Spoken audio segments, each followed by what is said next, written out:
सासूबाई जेवण झालंय, तुम्हाला वाढू का? सुनबाय, मला भात भाकरी खायची इच्छा नाही. अच्छा. शिरा बनव ना, शिरा. हवा असेल तर भात भाकरी खा. शिरा बनवलास ना, पण तुला 1000 रुपये देईन. खरंच सासूबाई? थांबा सासूबाई, मी लगेच बनवून आणते. सुनबाय, किती दिवस पोता नाही मारलेला, जरा लादी पुसून घे. जेवण बिवून बनवून मी थकले, माझ्याने आज काही पोता मारवणार नाही, मी उद्या मारीन. 1000 रुपये दिलं तर मारशील? खरंच सासूबाई? हे घे 1000 रुपये. आता 2 मिनिटात पोता मारते आई. सुनबाय, कधी दिवस माझं पाय दुखतायत, पाय दाबून दे व्हायचं. आज दिवसभर घरातली कामं करून माझा जीव गेलाय, आज काय मला होणार नाही. 1000 रुपये दे. खरंच सासूबाई?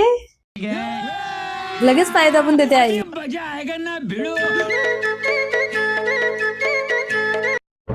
हॅलो नेहा,